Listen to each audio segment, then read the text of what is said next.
In this video, I'll be teaching you guys about the closed form of common summations. And I'll be giving you like maybe one example of each of these closed form of common summations that you see on the screen right now. Well, what is the closed form of a summation?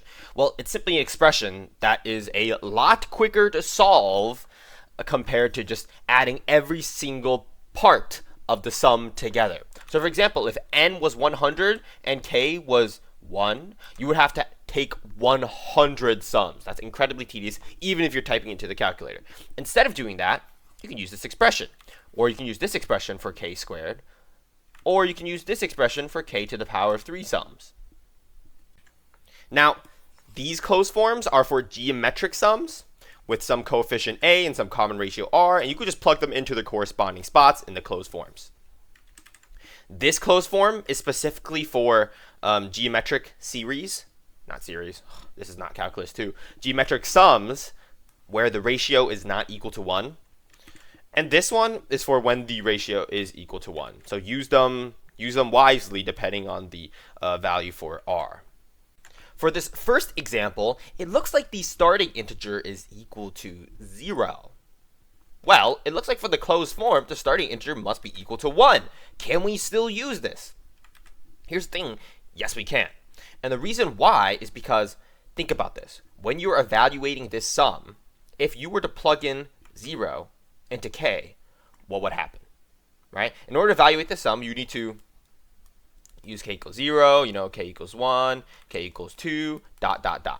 Right? If you plug in k equals 0 here, it'd be 4 times 0 plus 4 times 1 plus 4 times 2, ...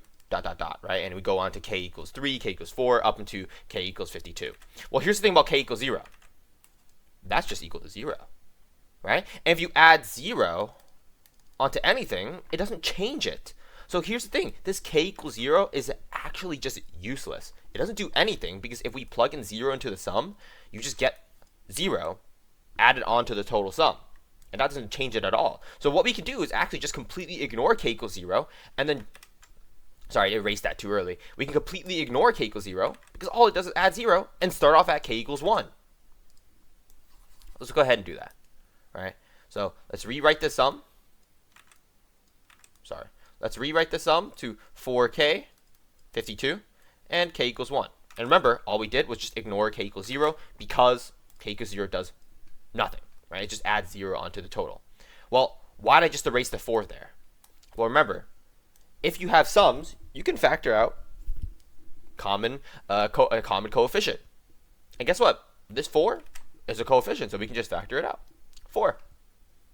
Right? So that makes our life a lot easier because now we are in the proper format to use this k, this closed form, right? So we have 4 times this sum. But what is this sum equal to?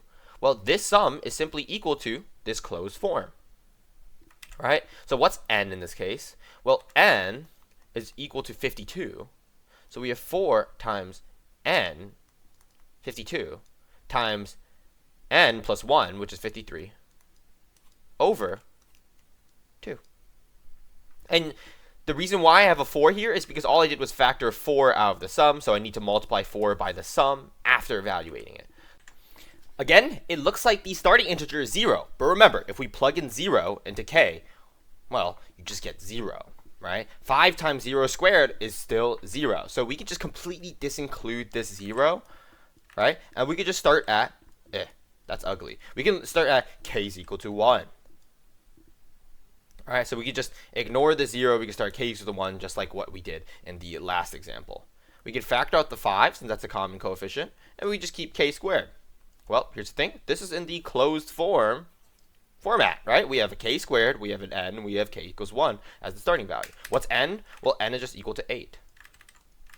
So what we can do, we can just plug in n into this closed form, and that is all. So we have 8, right? 8 plus 1 is 9.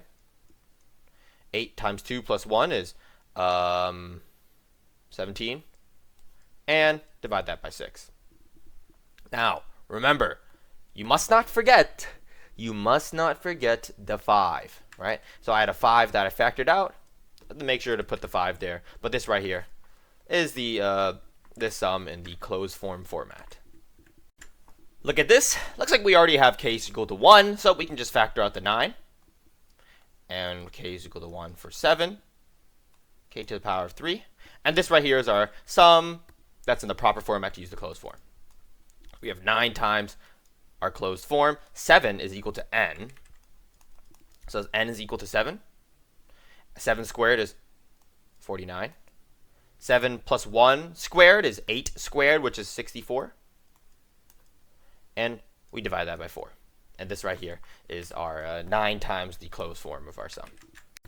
First geometric sum example. Looks like a is equal to 6 here, and r is equal to 3. But we have a k is equal to 0 problem. How do we handle this? Well, if we try to evaluate this sum by hand, it looks like we plug in k equals 0. Alright, k is equal to 0. 3 to the power of 0 is just 1, so we get a 6. Right? So we get 6 as our k is equal to 0 value, plus k is equal to 1, and plus k is equal to 2. So k is equal to 1 would give us 18, right? And k is equal to 2 would give us 9 times 6, which is 54, right? Right? As we keep going, we would go up to k is equal to 10. But it looks like 6 is just our a value. So what we can kind of separate this k is equal to 0 value here from our sum, right? Because the rest of this, right, from k is equal to 1, k is equal to 2, to k3, k4, k5, up to 10, this right here is just a new sum, our same sum as this, but it starts off at k is equal to 1. So we can take out this k is equal to 0 part, and then add it to a sum that starts at k is equal to 1.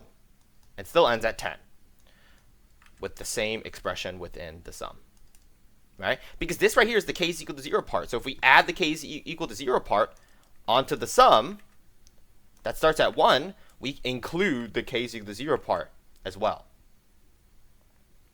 Okay, that was a very cluttery explanation. All right. Next thing, now we're in the proper format. R is not equal to 1. R is equal to 3. So what do we do?